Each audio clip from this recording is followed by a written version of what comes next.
Hemos escuchado, hemos visto sobre reanimación cardiopulmonar, ¿no es cierto? O sea, inclusive muchos hemos hecho BLS, ¿no es cierto? Otros todavía hemos hecho un RCP avanzado, ¿no es cierto?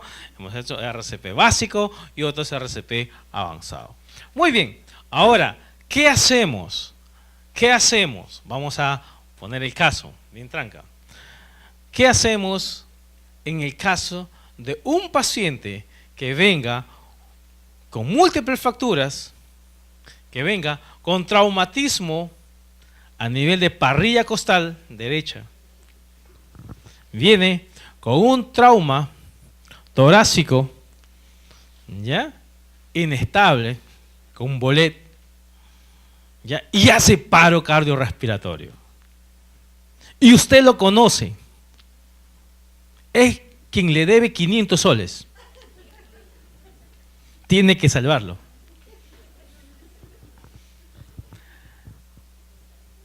¿Le damos o no le damos compresiones cardíacas? Está en paro. Múltiples fracturas. Fractura de costilla. Tiene un bolet. Vamos a ver la respuesta. ¿Ya? No le digo ni sí ni no, sino ya para qué ya damos el curso. Bien. Sabemos nosotros que de acuerdo al Consejo, bueno, de acuerdo a la American Heart Association, ya en Perú, el Consejo Peruano de Reanimación, las guías 2015 del CPR, tenemos estos objetivos. RCP de alta calidad. RCP de alta calidad.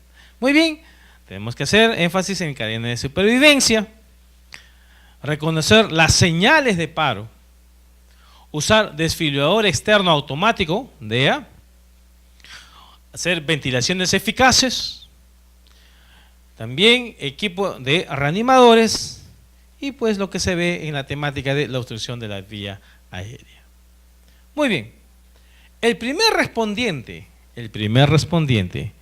pues va a haber el reconocimiento temprano de la reanimación cardiopulmonar, son fundamentales para sobrevivir al paro cardíaco.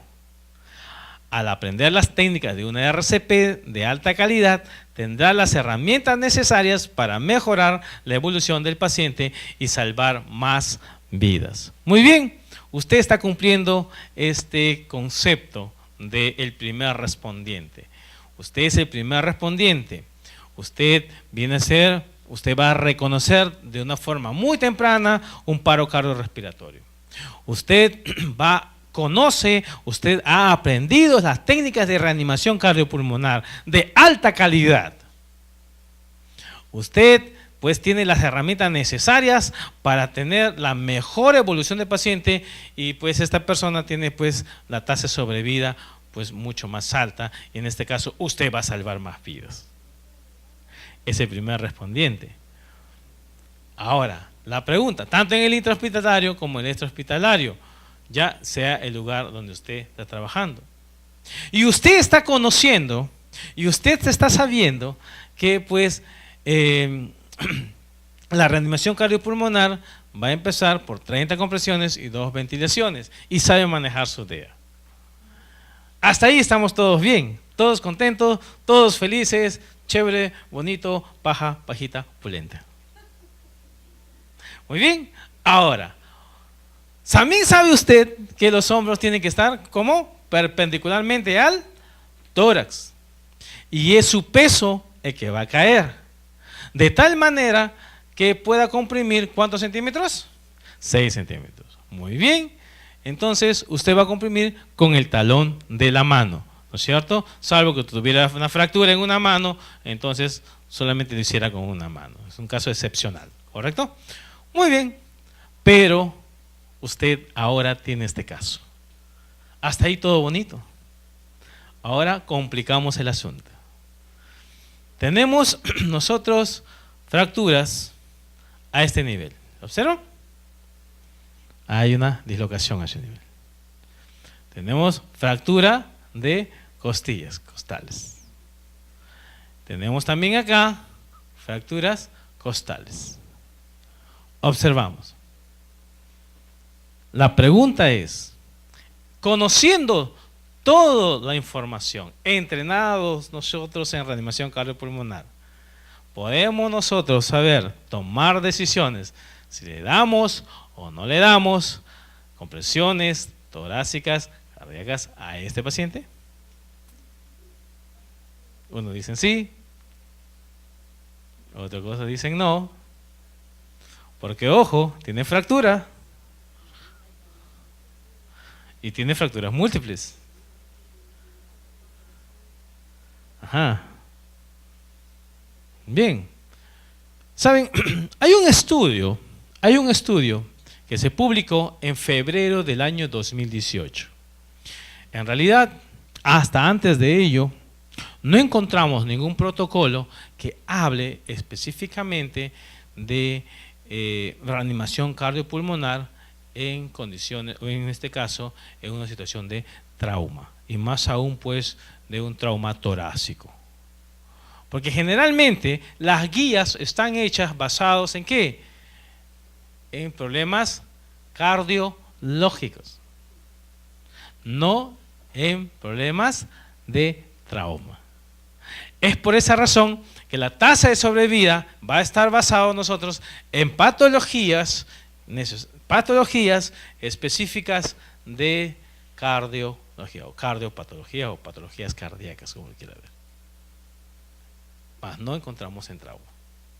Por tal razón, no existen, bueno, hasta el momento, después de mucha búsqueda que se hizo, ya no existen protocolos o guías en relación a compresiones torácicas en situación de paro cardiorrespiratorio en pacientes con trauma torácico. Sin embargo, siempre existe ese dilema. ¿Le damos o no le damos? Y buenaventuranza, hemos encontrado por allí un estudio que está publicado por la Clínica de Emergencia de Medicina de Norteamérica en febrero del 2008. O sea, hace poquito. Entonces, ¿qué nos dice? Bueno, lo que nos dice es que en pacientes con trauma torácico, no podemos hablar nosotros de una calidad en las compresiones. No podemos hablar de una calidad en las compresiones. ¿Por qué? Porque para nosotros hablar de calidad en las compresiones cardíacas, entonces, ¿qué tiene que haber? ¿Cuántos centímetros tiene que haber? 6. Muy bien, ¿pero ahí queda? No, ¿qué tiene que haber? El retorno. Muy bien, para que pueda haber una simulación de la sístole y de la diástole en el corazón, en lo que nosotros estamos dando el soporte. Pero al tener nosotros una fractura, entonces, ¿habrá la suficiente distensión de regreso? No hay. Entonces, ¿podríamos decir nosotros que es de calidad? No es de calidad. No es de calidad. Entonces, se rompe el esquema. Por esa razón es que se dice que no hay calidad en las compresiones cardíacas. Ahora, aún miren en esta imagen, ¿no? ¿Cómo están los brazos? No sé si son compresiones cardíacas, masaje cardíaco, cosquillas torácicas, no lo sé. ¿Cierto? Muy bien, ¿qué más?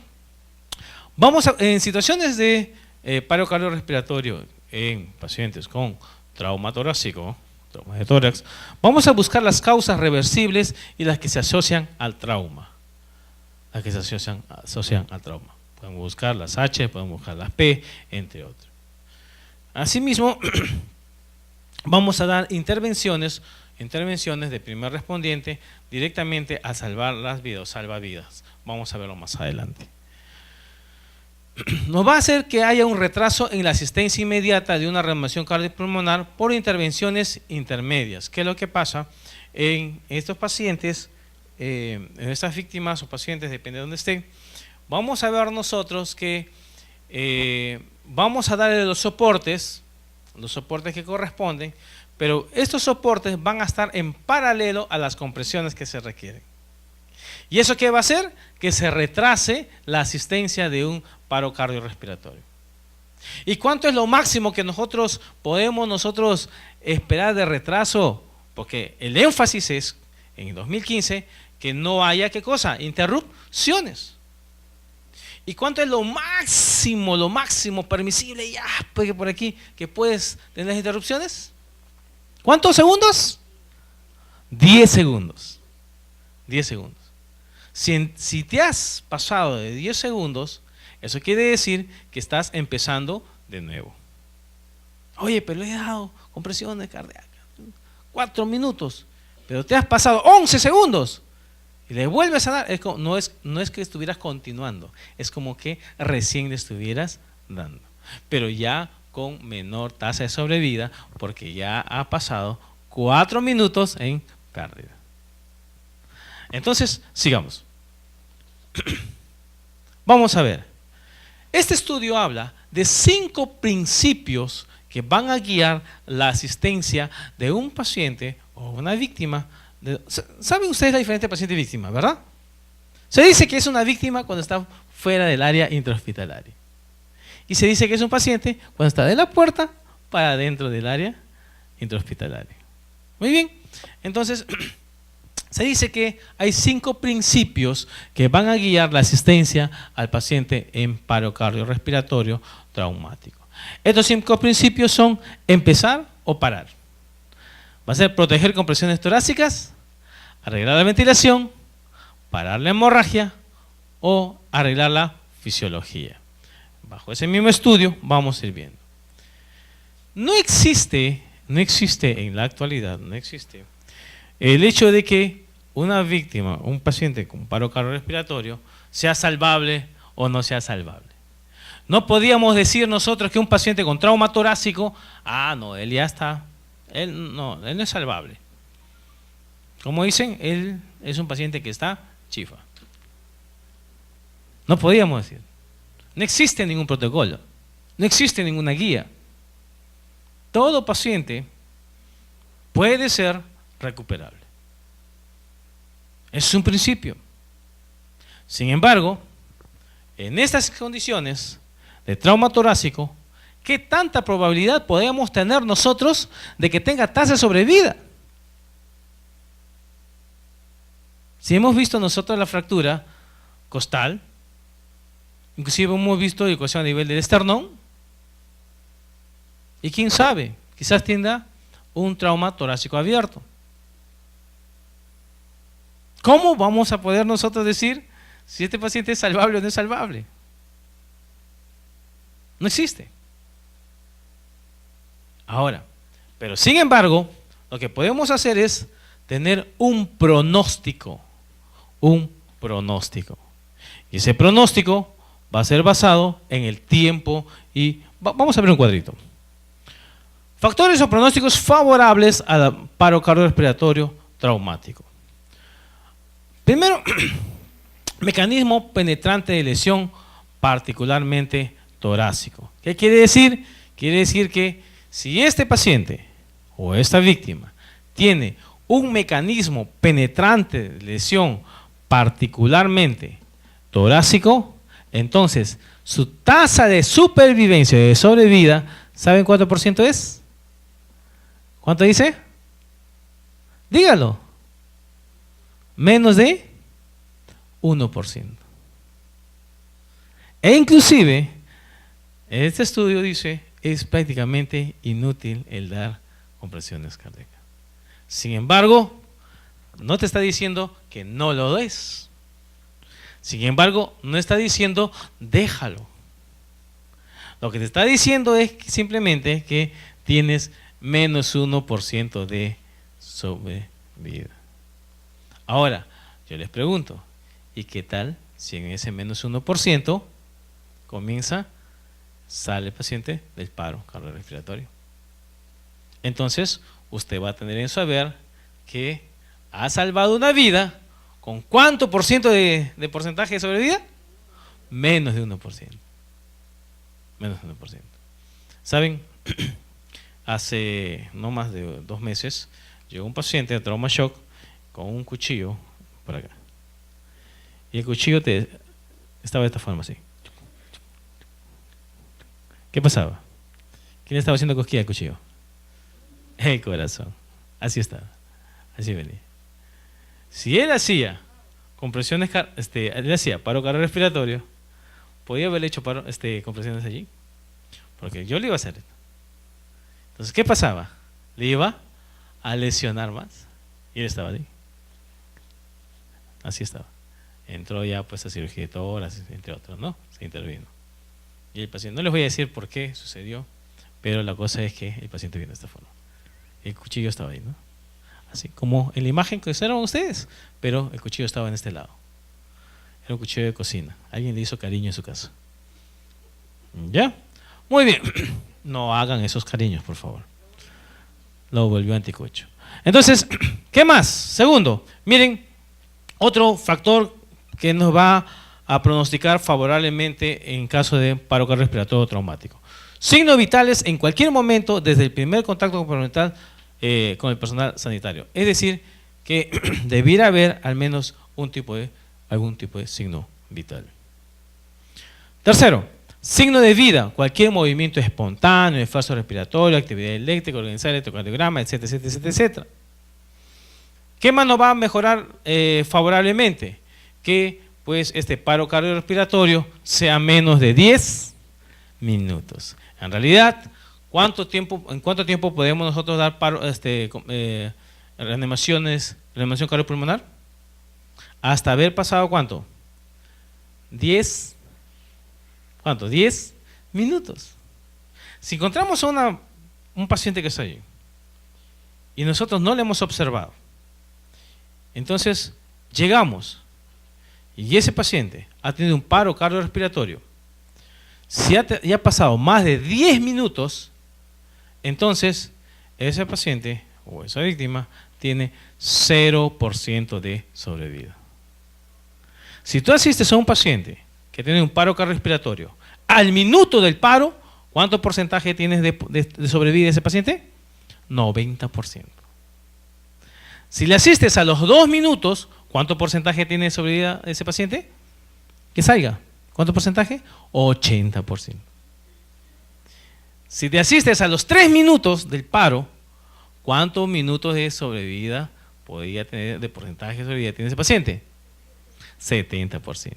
Y así vas. Entonces, a los 10 minutos, ¿cuánto te queda? 0%. Por esa razón, hablamos es contraindicado que posterior a los 10 minutos se dé compresiones torácicas. Salvo en caso de ya envenenamiento por digitálicos. Ya, ¿qué más? Hipotermia, paro cardiorrespiratorio por hipotermia. Personas que, por ejemplo, tienen un paro dentro de un frigorífico, un tipo de accidente podría darse. O pacientes ahogados.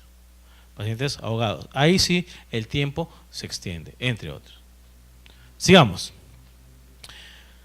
Contractibilidad cardíaca objetivable en ecografía a pie de cama. ¿Qué se entiende con ello? Que esta persona, cuando le hacen compresiones cardíacas, en algunos países están haciendo inmediatamente un monitoreo ecográfico. Y consideran y pueden encontrar ellos contractibilidad cardíaca con el monitoreo mientras van evaluando. Si no tienen ninguno de ellos, la tasa de sobrevida de este paciente con trauma torácico es menos del 1%. Entonces, si tú tienes menos del 1%, según la práctica de los autores de las recomendaciones, los pacientes sin pulso, sin signos de vida, en asistolia, sin contractibilidad cardíaca, no se observa en la ecografía ningún tipo de signo a pie de cama, entonces no deben recibir mayores esfuerzos de resucitación. Estos pacientes no sobreviven. Eso dice el estudio. Entonces, la pregunta es, ¿le damos o no le damos? Bueno, en este caso, este paciente está dentro de los 10 minutos. Este paciente es un paciente que está en paro, pero está en asistolia, y si está en asistolia, ¿qué requiere? Compresiones, ¿no es cierto? Ya no hay pulso, no hay signos de vida, y lo pongo un poquito más difícil el caso. Y usted le observa que inició el paro, o sea, está dentro del minuto. En una situación normal, ¿cuánto por ciento de sobrevida tiene? Hasta 100%, porque lo está viendo. Pero usted observa que tiene, ¿qué cosa? Una arma blanca a nivel de tórax. Y está de esta manera el cuchillo, que te saluda, ¿no es cierto? Que te saluda. Entonces, ¿qué dice la literatura? Dice que estos pacientes no sobreviven. ¿Cuánto porcentaje tiene de supervivencia? ¿Cuánto? Menos de 1%.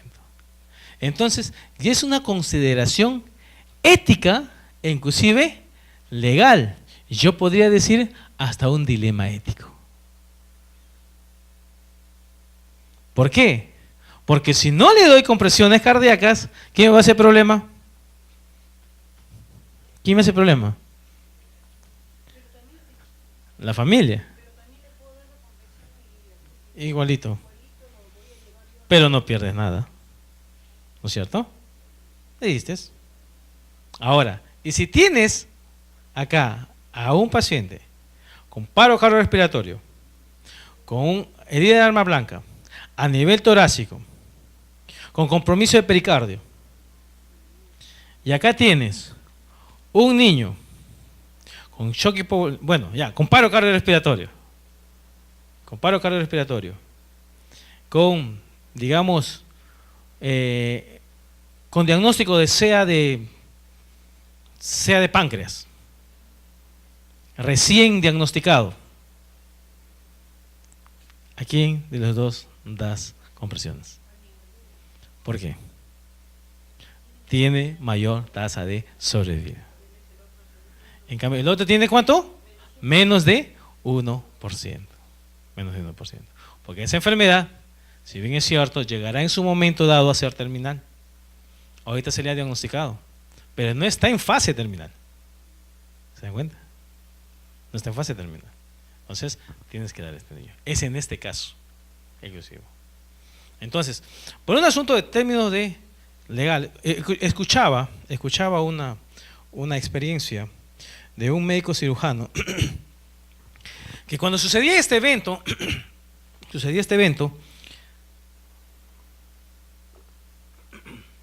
lo que hacía era inmediatamente hacer compresiones, masaje cardíaco a cielo abierto. Inmediatamente, tórax abajo, abría tórax y hacía masaje. Eso sí era masaje cardíaco, porque cuando usted da compresiones, eso no es masaje cardíaco.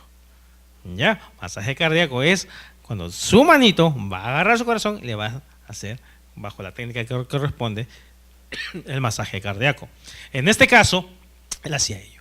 Entonces, y sucedía otro evento, y de igual manera, muy bien, tórax, y hacía compresiones de masaje cardíaco. Pero tenía tasa de sobrevida menos del 1%. De todos fallecían. Entonces, no por allí, a algún familiar le empezó a hacer un problema legal. Un problema legal. Y vaya que pasó años en este problema, si bien es cierto, él salió airoso en el problema judicial, pero ¿a quién le gusta un problema legal? Por más que sepa que vas a salir airoso. Entonces, el asunto está que viene a ser más que todo un problema ético y legal. Entonces, yo le dejo a ustedes que tomen las decisiones. 10 minutos de compresiones no creo que le vengan mal a nadie. A las finales, puede ser que en ese menos de 1% salvemos una vida. Muy bien, segundo principio. Despriorizar o postergar las compresiones torácicas. Dice este estudio que los pacientes con paro cardiorrespiratorio traumático no pueden ser reanimados usando algoritmos estándar de soporte vital avanzado. No pueden ser reanimados. ¿Por qué? Porque hemos visto nosotros que paralelamente al paro cardiorrespiratorio en pacientes con trauma de tórax, van a ser abordados basados en las características, en las necesidades que se van a asociar a este paro cardiorrespiratorio. Y por ello vamos a ver esto. Miren ustedes, 1/3 del gasto cardíaco normal va a darse en el estado euvolémico. ¿Qué quiere decir? Que vamos a tener nosotros con las compresiones torácicas, 1/3 del gasto cardíaco, va a estar normales, pero solamente en consideraciones de una volemia normal.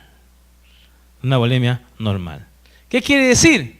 Que en un paciente que tenga paro cardiorrespiratorio, el gasto cardíaco, 1/3 de ese gasto cardíaco va a llegar a su normalidad cuando todos los componentes, los líquidos, van a estar dentro de una volemia normal. Pero ¿qué pasa en estos pacientes que tienen un trauma torácico? ¿Hay pérdida sanguínea o no hay pérdida sanguínea? Si hay pérdida sanguínea, entonces ya no estamos en estado normal de la volemia. Ya estamos teniendo nosotros complicaciones. Por lo tanto, el gasto cardíaco será igual. Las compresiones torácicas y a donde pretendemos llegar nosotros con el objetivo de las compresiones, ¿será igual? No. Este estudio ha demostrado que en animales con taponamiento de compresiones torácicas parecen aumentar las presiones interpericardiales sin empeorar el gasto cardíaco. Hemos visto que en estados hipovolémicos severos, recuerden, es un traumatismo torácico, puede ser un problema de fractura, podría ser un taponamiento, podría ser, digamos, un neumotórax, etcétera. Entonces, con problemas torácicos, las compresiones torácicas externas, o sea, las compresiones, ya no aumentan, ¿qué cosa? El gasto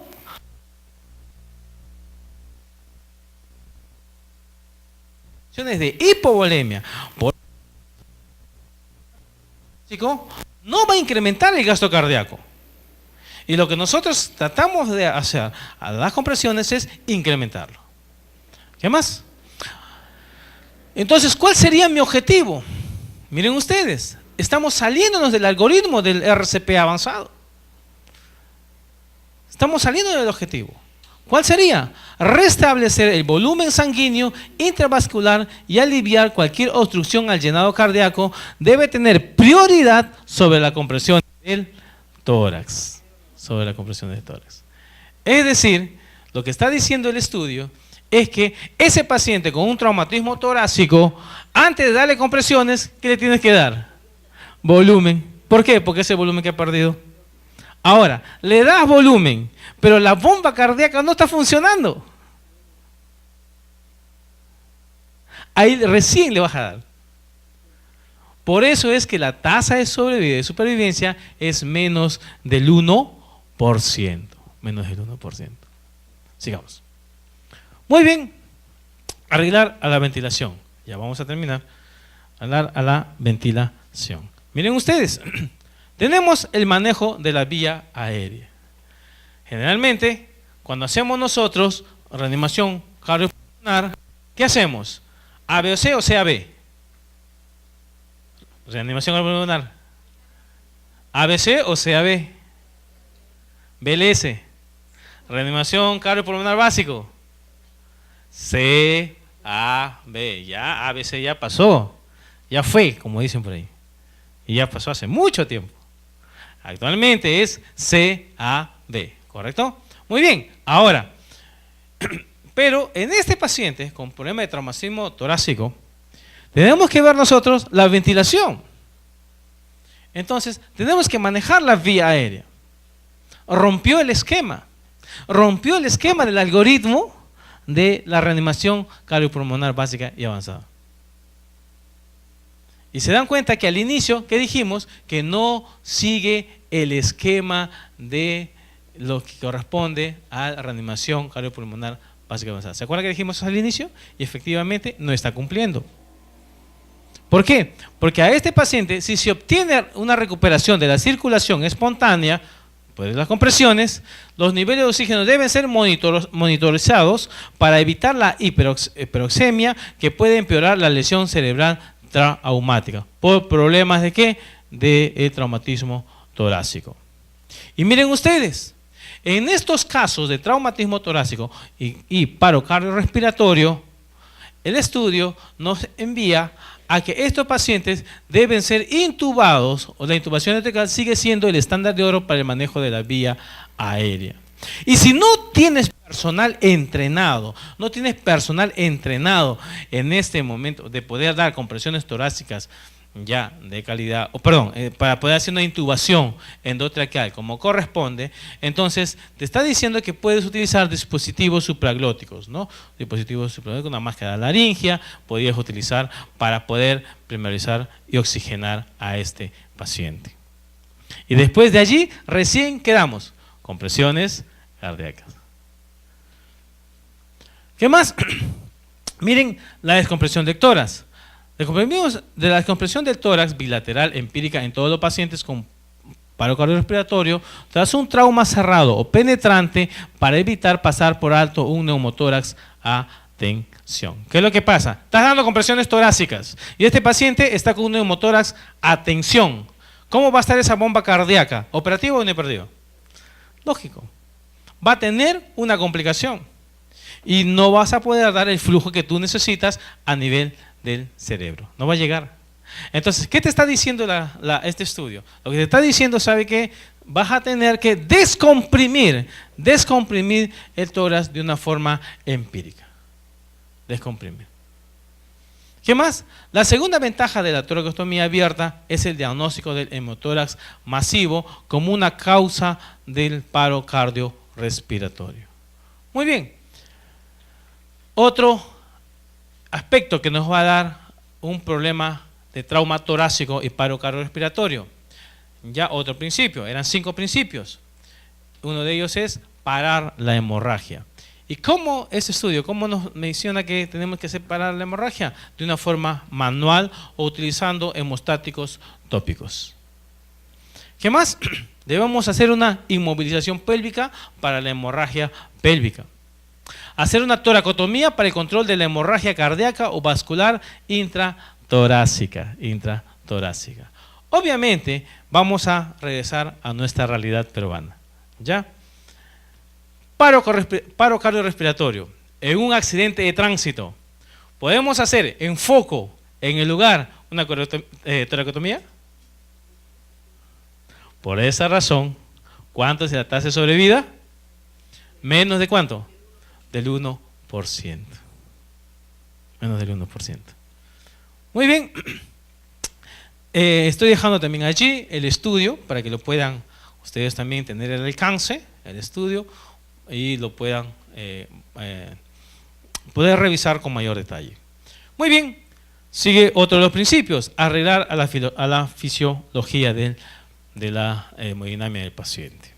Caliente al paciente y mantenga al paciente caliente. Recuerden, la hipotermia viene a ser una de las causas que a este paciente va a llevar al paro cardiorrespiratorio y esto es consecuencia del shock hipovolémico. Y estamos hablando de un traumatismo, en este caso torácico, que pueda haber compromiso de ¿qué? De la volemia por un problema de hemorragia que podía ser interna o también podía ser externa, o sea, intrínseca o extrínseca. Entonces, vamos a ver acá la hipotermia. Entonces, ¿qué nos está diciendo? Que tenemos nosotros que utilizar líquidos de solución que deben administrarse calientes.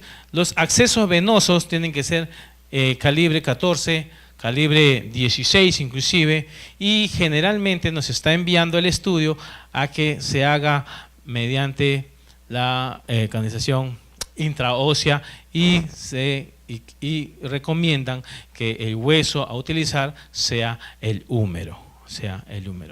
Asimismo, la reanimación intravascular, en este caso del paciente que tiene un paro cardíaco, tiene que ser con sangre. Ahora, con volumen. Entonces, la pregunta viene acá, bajo una realidad nacional. Sabemos que tiene menos de 1% de sobrevida. ¿Podríamos nosotros dar paquetes vasculares? ¿Sangre? ¿Qué opinan? Si lo tiene. Entonces la pregunta es, ¿cuántos hemos donado sangre acá? A ver, no levante la mano, pero no levante la mano. En su conciencia, ¿cuánto hemos donado sangre? Ah, veo unas sonrisas ahí, algunos miran arriba, miran al techo, miran por allá, miran por allá. Ya, entonces, tenemos que ver esas consideraciones. Este estudio se hizo en otro país, no en el Perú. Efectivamente, eso sea otra consideración, ¿no es cierto? Así es. Entonces, vamos para terminar los 5 principios. Ya, terminamos, concluimos. ¿Empezar o parar? ¿Damos o no damos? ¿Protegemos la compresión torácica o no la hacemos? ¿Cómo damos la ventilación? El enfoque de la hemorragia y arreglo de la fisiología. En conclusión, yo les pregunto, paciente con paro cardiorrespiratorio y evidencia de un traumatismo torácico, ¿damos o no damos compresiones? ¿Damos o no damos compresiones? ¿Por un problema ético legal? Sí, yo pienso que sí. Es mi apreciación personal, muy personal, yo se lo dejo. ¿Por qué? Por un aspecto ético y legal. No vaya a ser que en ese menos de 1% pueda ser que salga.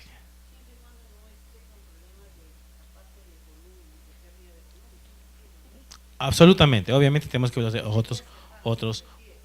Así es. Así es.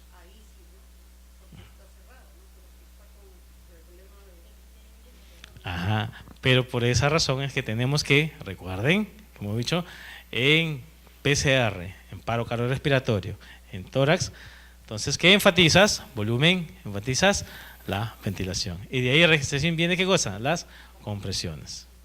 Pero si tienes toda la mano, ¿no es cierto? Si tienes toda la mano, pero estás tú en una vía pública, aún no llega los dispositivos, las unidades móviles para poder dar el soporte.